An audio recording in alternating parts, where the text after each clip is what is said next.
Netting is definitely a great analogy for this. Sure. But the general principle here, right, is that you try to just do stuff off of the blockchain, Yeah. and only when, there's, like, for example, I just randomly go offline, or you decide that you want to take back your money, but you try to claim you only paid 4 cents, or something happens like that, then you appeal to the blockchain. And Plasma is a different style of construction, but it uses very similar principles.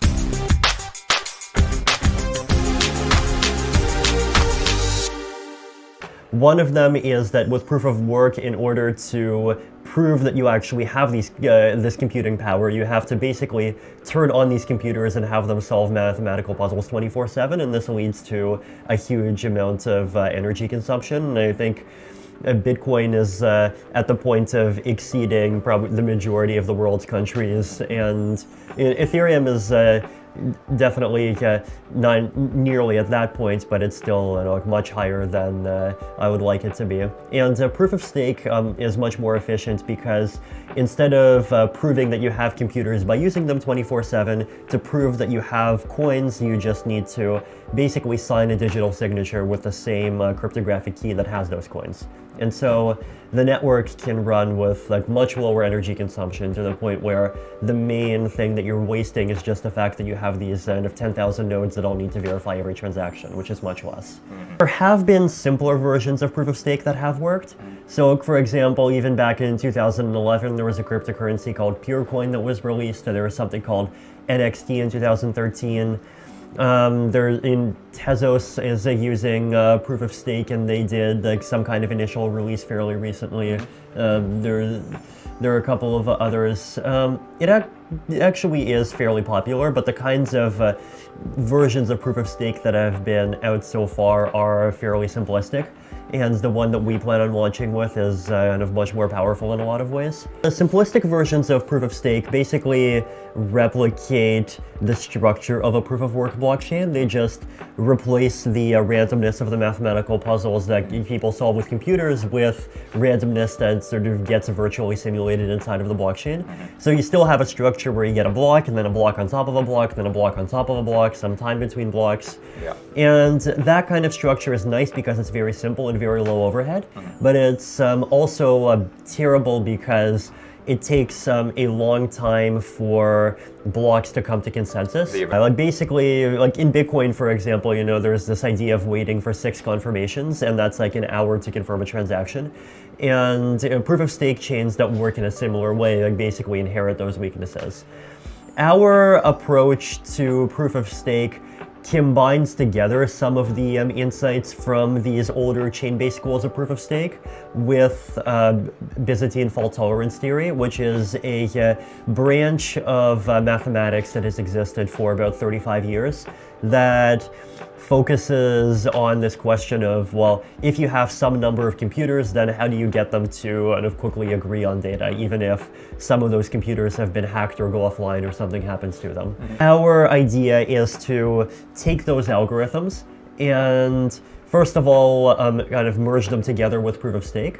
And second, we came up with an algorithm that has some intermediate properties between the properties of these older BFT algorithms and chain-based proof of stake. So the problem with the older BFT algorithms is that they're designed for 15 computers, and so if you try to run them with 50,000 computers, you need extremely powerful computers that you basically, the only people who would run nodes are Google. So in our case, we have a version of this algorithm that takes longer to come to kind of final consensus, but still not too long. And even before it comes to final consensus, it kind of interweaves this BFT style of consensus together with a kind of chain-based style of consensus, but also not chain-based. And the benefit that this gives you is that within something like 5 seconds, you get a sort of soft agreement that this block is probably part of the history forever. And then in a couple of minutes, that soft agreement upgrades to a final finality and it's not going back. So proof of stake does inherently require there to be one enshrined or privileged currency in the network, because you need to have one currency that the proof of stake deposits are in. And there are reasons why in some cases you might want to enshrine one particular cryptocurrency further. So one example of this is that there are benefits in some cases to having a model of transaction fees where instead of the miner deciding what to accept and you deciding how much to pay, there's some fixed fee that might be adjusted by some mechanism, but it's a fee that the protocol chooses and where the coins actually just get eaten up by the protocol. And if you want to do things like that, you need to have one particular currency that those fees are denominated in. That said, we definitely recognize the usefulness of economic abstraction as a thing that is good for usability and good for making applications more accessible and so forth. But I think there are many ways to achieve this goal. There definitely are trade-offs, but the good news is that there's not any kind of trade-off that says security goes down by a factor of 500. Right. Like, there are more naive designs that people have thought of before where it actually is the case that if each node only needs to process 1/500 of the data, that means that if you break 1/500 of the network, you can break one of the chains. But the more recent designs use multiple layers of defense. Like one of them is a random sampling mechanism that basically means that if you are an attacker, you don't know ahead of time which nodes will have to verify what data, so you don't know which nodes to take over or attack or become in order to attack a particular part of the chain. I see. There's also something called data availability proofs, fraud proofs, proofs of custody. So these different strategies together that actually do mean that the amount of security that you're losing from this design still exists, in large part just because it is a significant gain in complexity, but is definitely not a kind of massive decrease in security that'll make the chain vulnerable. A lot of this stuff is definitely still theoretical, so the testnets are fairly far along in development, but so far the testing has focused much more on the proof of stake side than the scalability side. And our intention is to release the proof of stake part before the sharding part, because we want to have a period which is kind of like an early test where the chain is theoretically running, and you get to test to make sure that the proof of stake parts are all actually working. Sure.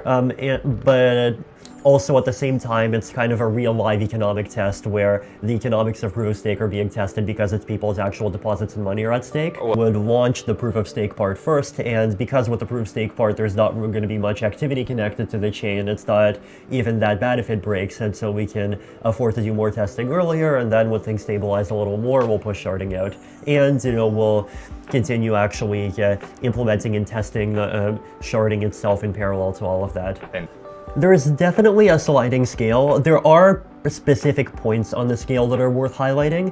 So for example, if the number of nodes that on average validate a particular piece of data drops below somewhere between 100 and 200, then you get a risk that an attacker with a relatively small share of the network will be able to just corrupt specific pieces of data by random chance. There's also the risk that if a particular piece of data is stored by only a few hundred nodes, then it will happen that at some point there's one piece of data that literally everyone forgets and then it's unrecoverable.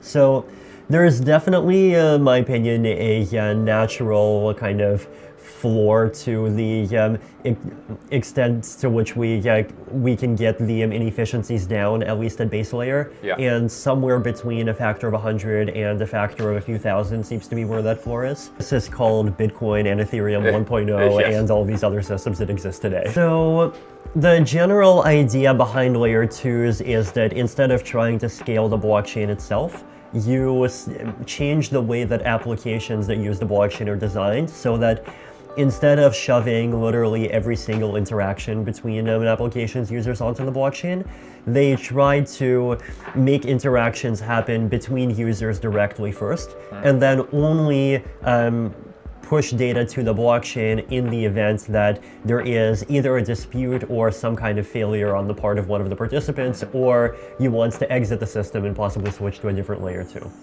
So the simplest mechanism to explain is probably payment channels, and we could even go through payment channels. That's a fairly illustrative example. So let's suppose, for example, that I'm trying to sell you an internet connection. Yeah. So I have a phone, it's connected to some cellular network. You have a phone, it's connected to nothing. You want to borrow my data at the cost of 4 cents a megabyte. Then we connect to each other.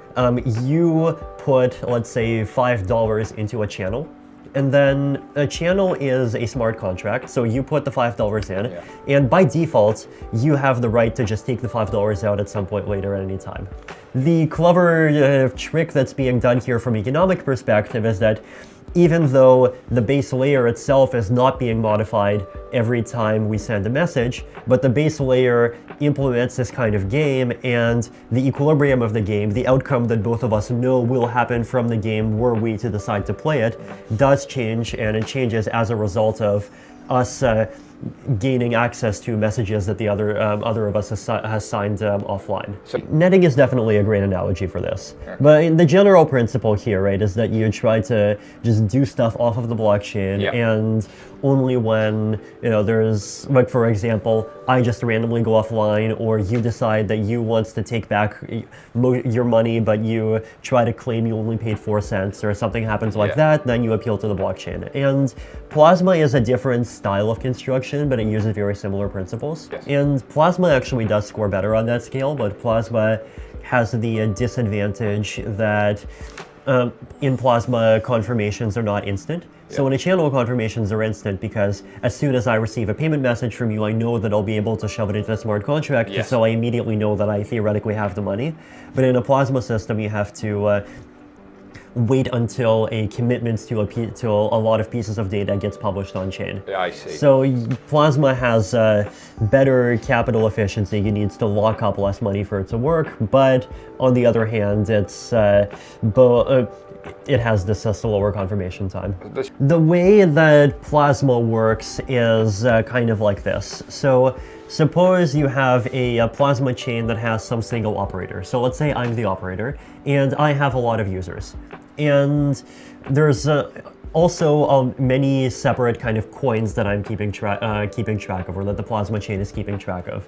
And for simplicity, you can think of, say, 1,000 coins as being 1,000 separate objects. So on the actual ledger, on chain, these 1,000 coins are all controlled by the Plasma smart contract. And what happens is that there exists some kind of mapping of ownership based on these messages signed off chain that says that you have this coin, someone else has this other coin, someone else has this third coin, and if you want to send your coin to someone else, you send a transaction that does that, and then every 15 seconds or minute or some interval of time, I take everyone's transactions that were submitted basically since the last time I made a commitment, and I put these transactions together and make a cryptographic commitment to them. So